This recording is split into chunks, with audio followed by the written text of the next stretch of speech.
এখন এই মেকডুবির মিক্সার, যেটা সার মিক্সার আর রোজিয়া ভুট্টার সেলিস, এটা খাওয়াচ্ছি। এখন আগের থেকে অনেক ভালো ডেভেলপমেন্ট পেতেছি, অনেক ভালো দেখতেছি আমার গরু।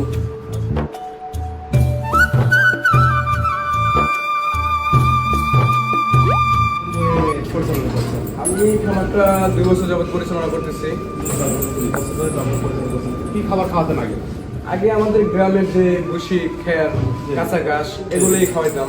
আর ভাই আগে যে খাবারটা খাওয়াতেন ওই খাবার থেকে আপনারা কি ফিডব্যাক পেতেন?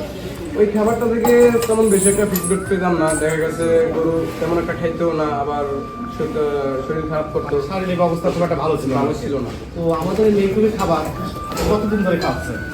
আপনাদের এই মেঘডুবির খাবারটা আমি ঢাকায় গেছিলাম, তো ওখানে দেখছিলাম যে মেঘডুবির খাবার, তো ওখানে একটা ফার্মে ঢুকছিলাম, দেখে ওনারা খাওয়াচ্ছে। খাওয়া দেখে আমার অনেকটা ভালো ওখান থেকে লাগে। আপনি আজকে ইন্সপায়ার হলেন যে মেঘদুবির খাবার খাওয়ানো হচ্ছে। ওখান থেকেই মেঘদুবির খাবার খাওয়ানোর পর থেকে আপনি ফিডব্যাকটা কেমন পাচ্ছেন? মাশাআল্লাহ, কিন্তু তো ভালো দেখতেছি, গরু মোটা তাজা হইতেছে এবং কি ভালো থাকতেছে, কোনো রোগ বালাই হচ্ছে না। মানে আগের চেয়ে আপনি এখন ডেভেলপ করছেন অনেকটাই। জি জি, আগের থেকে অনেকটা ভালো দেখতেছি আল্লাহর রহমতে। মানে অসুখ থেকে আপনি আপনি অসুখ থেকে আপনি যে মেডিসিন খরচটা বেঁচে যাচ্ছে, যে ওয়েটটা গেইন করছে, মানে সার্বিক দিক থেকে আপনি এখন সফলতা ভোগ করছেন। জি ইনশাআল্লাহ, এখন আগের থেকে অনেক সফলতা দেখতেছি আলহামদুলিল্লাহ। আপনার কথা শুনে আমরা খুবই খুশি হলাম। তো আপনি খামারে যে সফলতা ভোগ করছেন, অতএব আপনি অন্য খামারে ইন্সপায়ার করার জন্য কিছু একটু বললে আমরা খুবই ভালো থাকবো। আশা করি যে আমার মতো যদি ছোটখাটো যে খামারিরা আছে তারাও যদি মেঘডুবির খাবারটা খাওয়াতে পারে, দেখতে পারে, আশা করি যে ইনশাআল্লাহ মেঘডুবির খাবারে অনেকটা ভালো রেজাল্ট আসবে।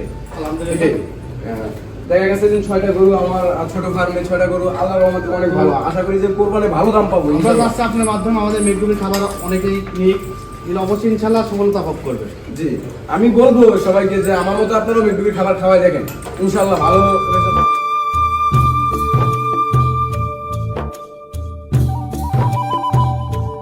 এখন এই মেঘডুবির মিক্সার, যেটা সার মিক্সার আর রোজিয়া ভুট্টার সেলিস, এটা খাওয়াচ্ছি। এখন আগের থেকে অনেক ভালো ডেভেলপমেন্ট পেতেছি, অনেক ভালো দেখতেছি আমার গরু।